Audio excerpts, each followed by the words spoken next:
The Super Bowl 60 halftime show on February 8th, 2026, featuring Bad Bunny, stands as a blatant betrayal of American values and the essence of football. This performance, headlined by the Puerto Rican artist Benito Antonio Martinez Ocasio, transformed what should have been a celebration of the nation's premier sport into a platform for cultural invasion and anti-American propaganda. Broadcast during the Seattle Seahawks versus New England Patriots game at Levi's Stadium in Santa Clara, California, the show prioritized foreign elements over the traditions of American football, signaling a deliberate erosion of the country's cohesion under the guise of entertainment.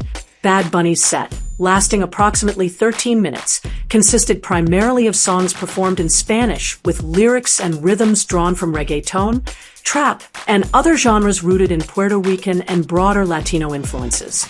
Tracks like Titi Mi Pregunto, Nuvale, and Bail Inolvidable dominated, accompanied by dancers executing gyrations, crotch-grabbing gestures, and provocative movements that emphasized sexual deviance and tough guy posturing. The staging incorporated sugarcane imagery and other symbols tied to Puerto Rican heritage, culminating in a symbolic act where a football was spiked, a clear declaration of dominance over an American institution. This display had no connection to football's core principles of hard work, discipline, leadership, and achievement, principles established by white Europeans who founded the sport in the late 19th century. Instead, it served as a vehicle for injecting alien cultural norms into a space reserved for American unity. This halftime debacle exemplifies the long-term consequences of misguided legislation enacted by politicians for their own financial, political, and social gains. Over a century ago, the United States acquired Puerto Rico through the Treaty of Paris in 1898, following the Spanish-American War. The island was designated an unincorporated territory, granting Congress authority to govern it without extending full constitutional rights.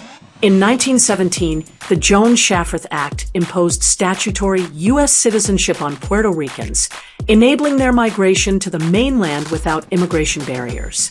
This act, signed amid World War I preparations, facilitated the drafting of Puerto Ricans for military service and opened pathways for economic opportunism, including the influx of cheap labor.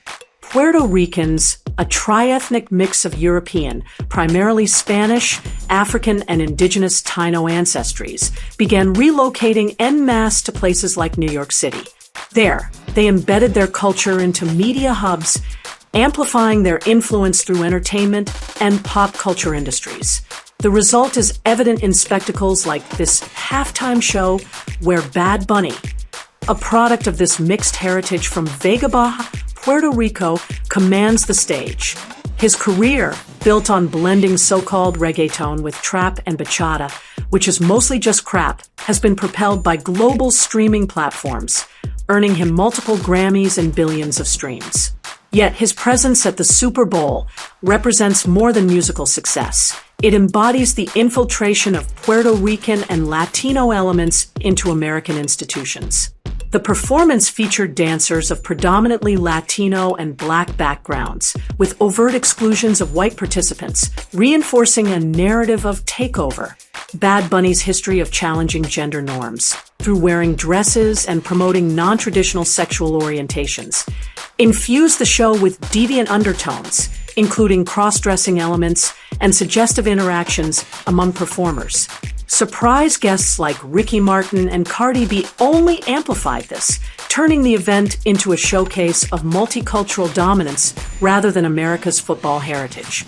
The NFL, once a bastion of American pride, now operates under the command of corporate overlords with global agendas. Major sponsors and advertisers, controlled by vast investment firms, dictate content that promotes environmental, social, and governance schemes favoring international interests over national ones. This trickles down to the Super Bowl broadcast, where commercials and the game itself bombard viewers with multicultural messaging, minimizing white American representation. The halftime show epitomizes this, a foreign language spectacle that spikes the football as a metaphor for conquering American culture. It declares that minorities, Latinos, blacks, and others are systematically displacing white Western traditions, transforming football from a sport of European origin discipline into a tool for non-white racial advocacy and white exclusion. This invasion traces back to territorial citizenship policies that allowed non-white Puerto Ricans to flood urban centers, blending their cultures while eroding established norms. Birthright citizenship in Puerto Rico, extended to children of non-citizens since 1941, further enables this by granting U.S. nationality without ties to the continental mainland. Similar rules apply in Guam, the U.S. Virgin Islands, and the Northern Mariana Islands, creating backdoors for cultural shifts that undermine America's foundations. The halftime show's exclusionary focus, devoid of white performers and steeped in Puerto Rican pride, serves as a stark reminder that these policies have facilitated a takeover, where small island influences dominate global stages through media amplification. In essence, Bad Bunny's halftime performance is a wake-up call for white Americans of European descent.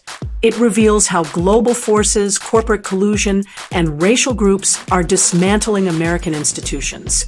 Football, invented and perfected by white innovators, has been hijacked to promote anti-white, anti-Western propaganda on the world's biggest platform. The Super Bowl, viewed by millions worldwide, now broadcasts a message of defeat. American culture is being spiked, replaced by a mishmash of deviant, invasive elements. This disgrace demands recognition as the endpoint of legislative follies that prioritized ulterior motives over national integrity, leaving a once unified sport fractured by division.